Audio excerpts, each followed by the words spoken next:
When Queen Elizabeth II died in September 2022 and King Charles III acceded to the throne, Prince Louis's title officially changed.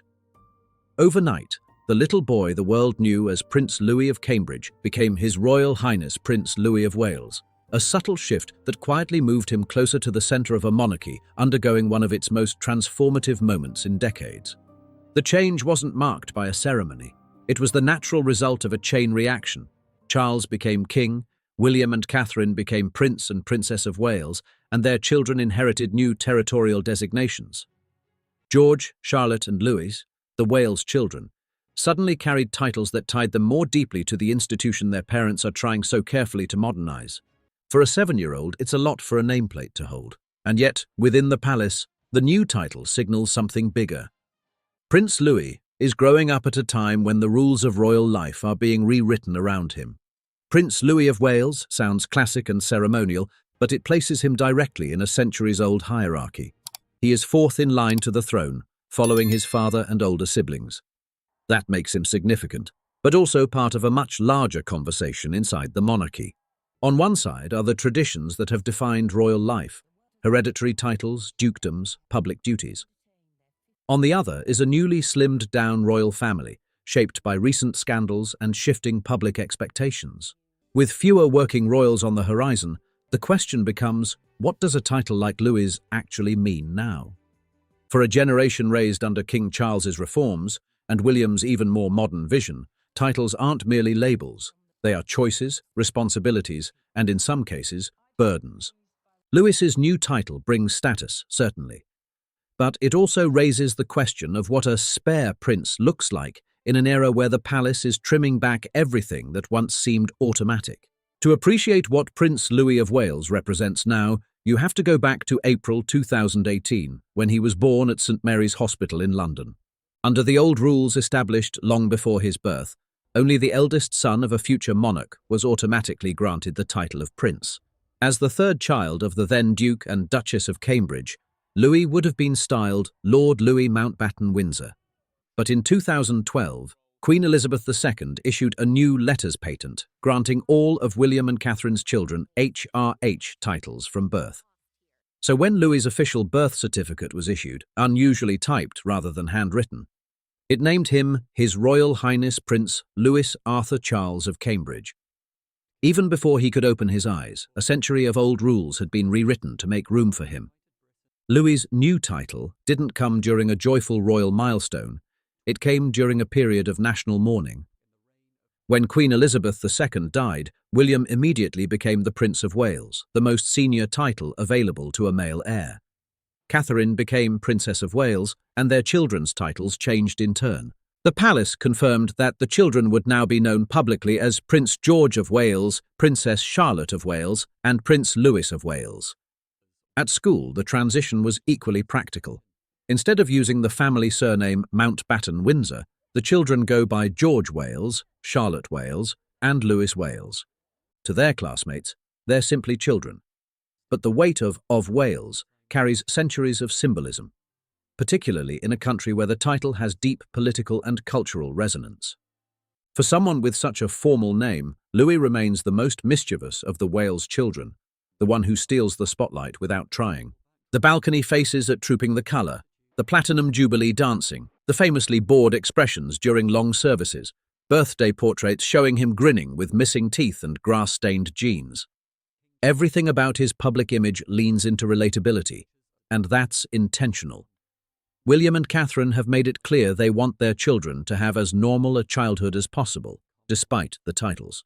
Stories from the Princess of Wales reveal Louis's obsession with collecting conkers, to the point of filling cupboards and toy trucks with them. It even led to a tongue-in-cheek offer for him to become an honorary patron of the World Conker Championships, which Kensington Palace politely declined. The message: let him be a child. The title can wait. Louis's new title has triggered speculation about the next titles he may, or may not, receive in adulthood. Traditionally, the monarch's second son becomes the Duke of York. For generations, the York title has been tied to royal history, royal marriages, royal scandals, and now a legacy that may mean the dukedom cannot be used again in the near future. Because it currently remains associated with Prince Andrew, many commentators now believe the title may quietly be retired. That means Louis is unlikely to become Duke of York as once expected. With that off the table, the natural alternative would be the Duke of Cambridge, William's current dukedom. When William becomes king, Cambridge will revert to the crown and could be granted to one of his sons. Historically, it might have gone to George, but George is likely to become Prince of Wales, leaving Cambridge potentially open for Louis. Yet nothing is certain. William supports the idea of a slimmed-down monarchy, and there is growing discussion that his younger children, especially Charlotte and Louis, might not receive dukedoms at all. Instead, they may become adults with royal titles but non-royal careers. If that happens, Prince Louis of Wales may be the highest title he ever holds. Louis's childhood is unfolding alongside a palace undergoing major structural change. The Prince and Princess of Wales have introduced updated coats of arms, modernized their charitable focus, and reshaped their public roles. William's motto, Ich Dien, now sits at the center of their heraldry, and by extension, at the center of the identity their children inherit.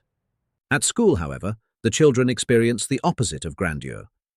Lambrook, their co-educational prep school, offers outdoor learning, play, and independence. The children wear the same uniform as everyone else and use the surname Wales like any other student would. This duality, formal royal identity and informal personal life, is shaping the way the Wales children grow up. And Louis, as the youngest, embodies it most clearly. He is a prince by title, but in practice, he is being raised first as a child, second as a royal. The title, Prince Louis of Wales, carries two simultaneous truths. On one hand, it marks him as undeniably royal, close to the throne, permanently part of the monarchy's future. On the other hand, it highlights how uncertain his future role actually is. He is high enough in the line of succession to remain a public figure for life, but not high enough to have his path predetermined. Unlike George, who faces a future shaped by duty, Louis has room to choose, depending on how his father reshapes the monarchy. Compared to past generations of royal spares, he has unprecedented flexibility. The palace has indicated that Louis may one day pursue a regular career, a personal passion, or even a profession outside the royal institution. His new title, then, isn't just a sign of rank. It is the boundary line between tradition and transformation. Already, life under his updated title looks different from the experiences of royal children before him. He appears at major events, coronations, jubilees, balcony appearances, but he is never expected to take on duties. No patronages, no solo engagements, no early induction into public work. His public persona is built around energy, humor, and childhood charm rather than responsibility or formality. In photographs and public outings, the focus is always on him, his personality, not his princely status. And the palace's careful approach suggests that this balance will continue. A royal child, but not a child raised for royalty. The next major shift for Louis will come when his father becomes monarch. On that day, George will almost certainly become Prince of Wales. Charlotte may one day be named Princess Royal. But Louis's path remains undefined.